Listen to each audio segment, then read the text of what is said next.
pemirsa Berita Satu, apa kabar? Kita ketemu lagi di She Magazine, persembahan dari VOA. She Magazine, sharing and empowering, yang akan menghadirkan profil perempuan dan isu-isu yang penting bagi perempuan.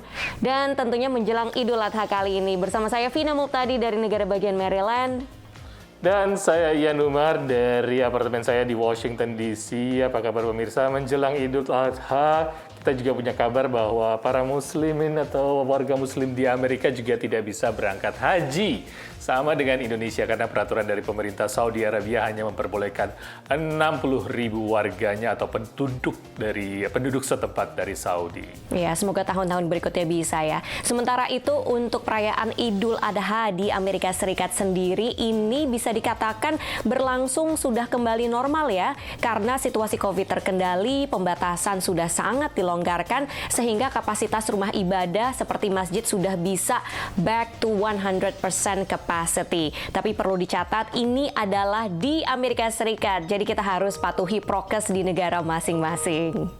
Benar sekali. Dan tentunya di She Magazine kita akan mengangkat profil wanita muslimah di sini dan juga tentang upaya interfaith di Amerika tentunya setelah news flash berikut.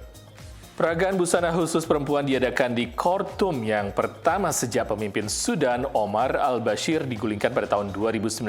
Sebanyak 20 perancang dan model berpartisipasi dalam acara bertemakan hitam putih itu.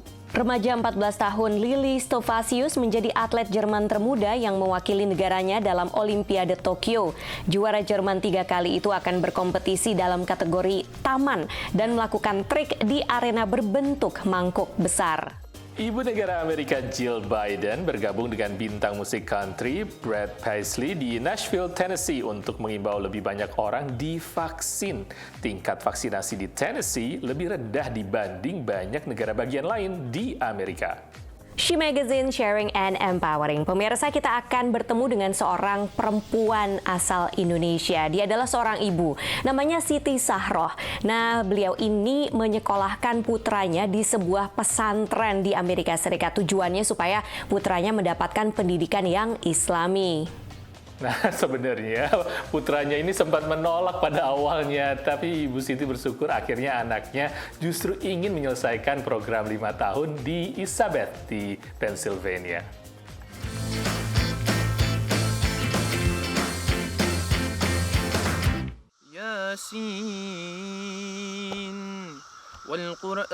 Dengan merdu, Adriel Zakaria Locke melantunkan ayat-ayat Al-Quran. Sejak 2 tahun lalu, Adriel yang saat ini berusia 17 tahun menempuh pendidikan di Elizabeth Academy di Levittown, Pennsylvania. Elizabeth Academy adalah pesantren yang dikelola United American Muslim Association yang salah satu misinya adalah menyediakan pendidikan Islam bagi generasi muda Muslim Amerika. Also, students are not just learning Quran, fiqh, and Arabic grammar, but they are also learning the akhlaq of Islam, good manners according to Sunnah. Ada 90 siswa dari kelas 5 hingga 12 dengan latar belakang keturunan berbeda yang bersekolah di akademi ini, termasuk sejumlah diaspora Indonesia seperti Adriel. Siti Sahroh Harahap Locke, ibu Adriel, sudah lama ingin menyekolahkan anaknya di pondok pesantren. Ia merasa pendidikan agama di madrasah masjid setiap minggu tidaklah cukup. Sementara di Elizabeth Academy, mereka dapat menempuh pendidikan umum dan agama dalam lingkungan agama Islam setiap hari. Pengennya mereka basicnya itu kuat lah sebelum mereka nanti college.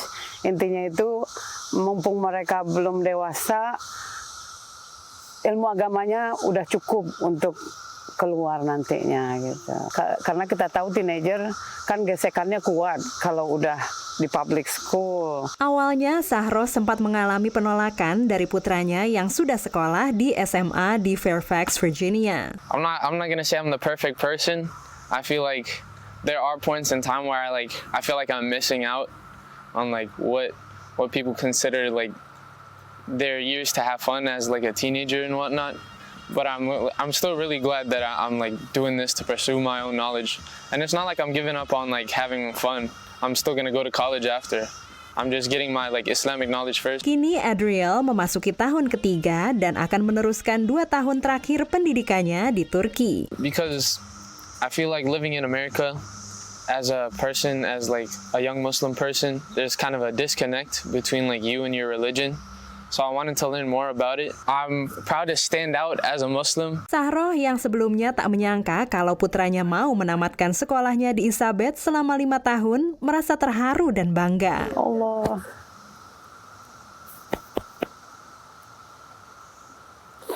Alhamdulillah Mbak, itu saya speechless. Cuma saya alhamdulillah syukur ke Allah aja Mbak, itu karena nggak mudah ya anak-anak. Saya ingat pertama dia tidak mau ke sana, terus akhirnya mau, harusnya dia yang mau melanjutkan, terus alhamdulillah dapat baca Quran di sana dia lebih bagus gitu. Bersama anak keduanya, Aisyah yang juga belajar di Pondok Pesantren Khusus Putri, Sahroh berharap ilmu yang diperoleh mereka akan bermanfaat bagi orang banyak. Dari Sterling, Virginia, Dania Iman, Nia Iman Santoso, VOA. Thank you for sharing Ibu Siti Sahroh. Nah sekarang ini kan musim panas di Amerika Serikat, tandanya musim liburan sekolah. Semoga Ibu Siti dan putranya dan putrinya juga ini bisa ketemu ya untuk merayakan Idul Adha bareng tahun ini. Ya, alhamdulillah mulai normal sedikit di Amerika. Jangan kemana-mana, She Magazine Sharing and Empowering akan kembali setelah yang satu ini.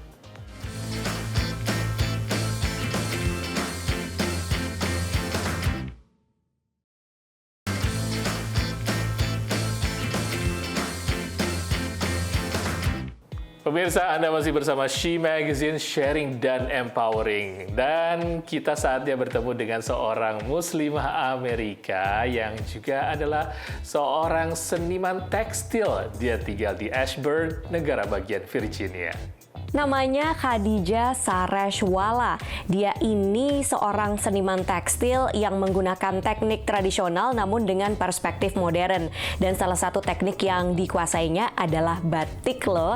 Kita lihat yuk, dia akan sharing mengenai karya-karyanya dan juga kisahnya sebagai seniman.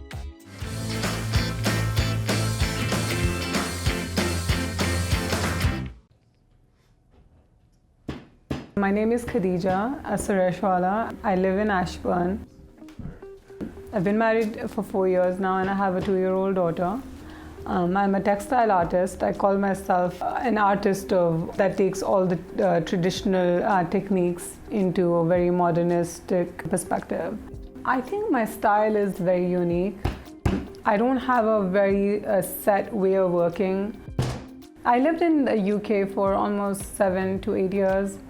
And then I moved back to India. I lived in Mumbai, which is a very cosmopolitan city. I think my style is more free-flowing, I would say.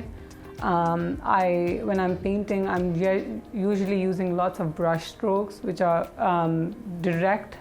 So this is a very interesting batik piece. This is made using naphthol dyes, and that's more of an Indian batik.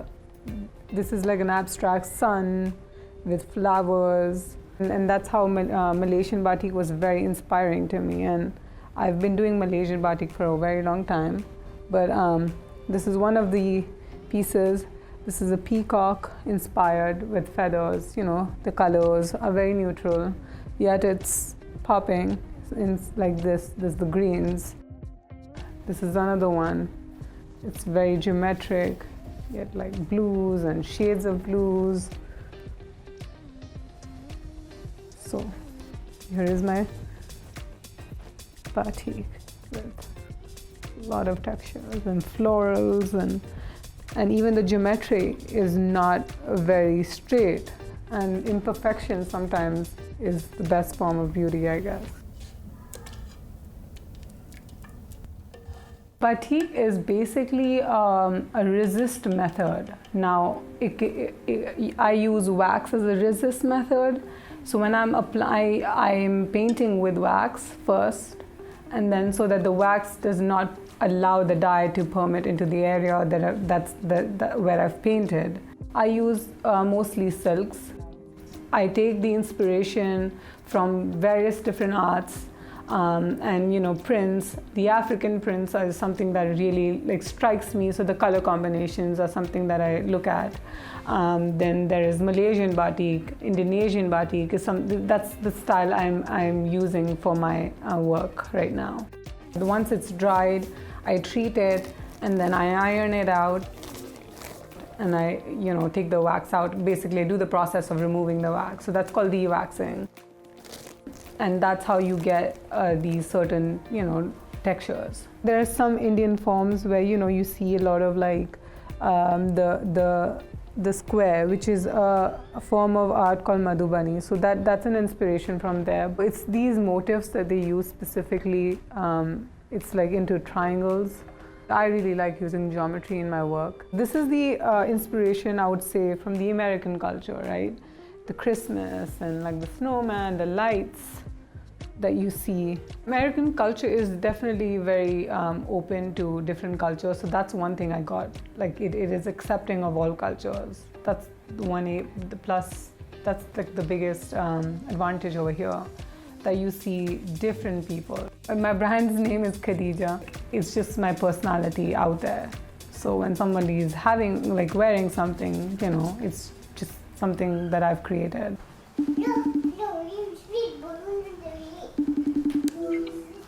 What's up? Hi, how are you? Good. How is it going? Oh, it's pretty good. I want my brand to be a diversified brand that has everybody in it. I like how you're able to choose a style and stick to it, but be able to make it almost feel personal to the buyer. Wow. Okay. Because you can create it, you can manipulate the designs because it's your own. Yeah.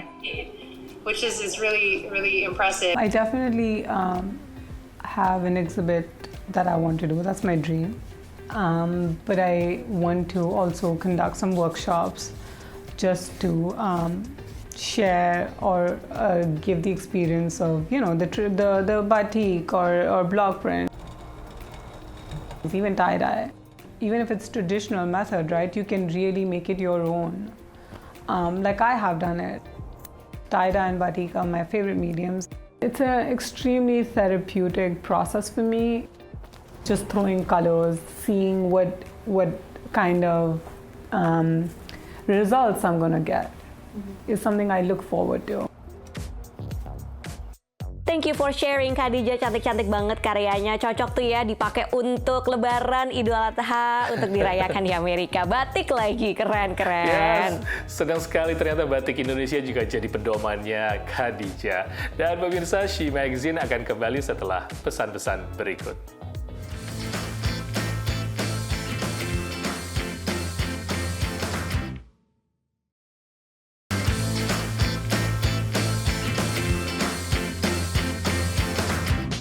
Halo pemirsa, kita masih di She Magazine Sharing and Empowering di Berita 1. Di Amerika Serikat banyak sekali organisasi LSM yang melakukan upaya untuk meningkatkan keharmonisan antar umat beragama atau interfaith, termasuk di antara warga Muslim dan juga warga Yahudi. Dan di sini ada ribuan perempuan yang tergabung dalam sebuah organisasi Sisterhood of Salam Shalom yang mereka bertujuan antara lain untuk memerangi prasangka dan juga stereotipe. Dan mereka mempunyai cabang sekitar 150 cabang di seluruh wilayah Amerika. Mereka ingin menjembatani persaudaraan antara kedua komunitas umat beragama.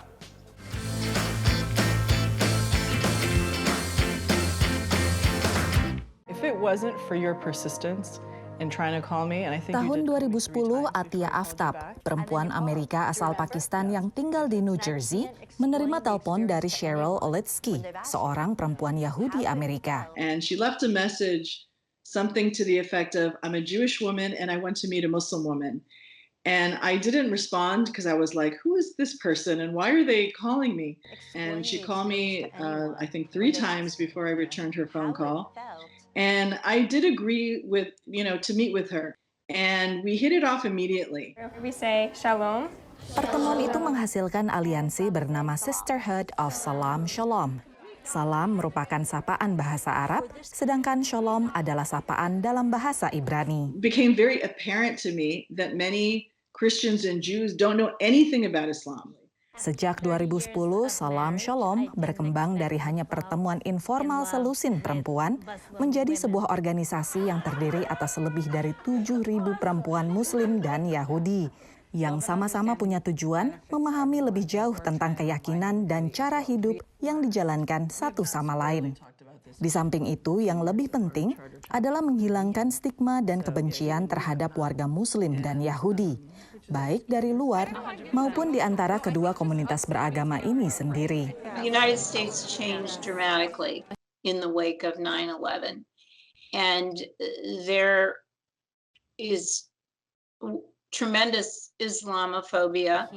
We as Jewish women want to combat that because we have also been subject to prejudice and discrimination and unfair practices against us just because of our religion. हमारी दोनों communities में misunderstandings and stereotypes हैं. In both our communities, there are misunderstandings and stereotypes. Jews and Muslims should meet and get to know each other better. I have several Jewish friends who befriended Muslims for the first time. Isu yang dibahas beragam, mulai dari kehidupan rumah tangga, menjalankan ibadah, hingga budaya. Sejak pandemi, semua pertemuan berlangsung online. Tapi sebelumnya, mereka saling merayakan hari-hari besar dengan berbagai event di berbagai kota di seluruh Amerika. And our challenges of participating in our communities. I mean, many Muslim women or Desi women are not necessarily taught to be in the forefront.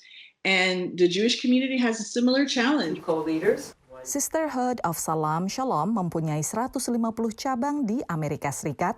Mayoritas anggota di Amerika Serikat adalah perempuan dari negara-negara Arab, Afrika, juga Asia Selatan. Dari Washington DC, VOA. Kerjasama lintas agama ini tidak hanya dilakukan oleh Sisterhood yang memerangi yang namanya kesalahpahaman seperti tadi. Dan ada banyak agama-agama lain seperti Muslim, Yahudi, ataupun juga Kristen. Mereka justru bahu-membahu untuk menanggulangi bencana. Betul sekali, seperti misalnya bencana badai salju ataupun kebakaran hutan yang sekarang lagi rawan terjadi di tengah musim panas di Amerika Serikat. Nah, untuk menjembatani antara kebutuhan relawan dan juga para korban, kemudian akhirnya dibuatlah sebuah aplikasi ponsel. Bagaimana cara aplikasi ini bekerja? Kita lihat liputannya.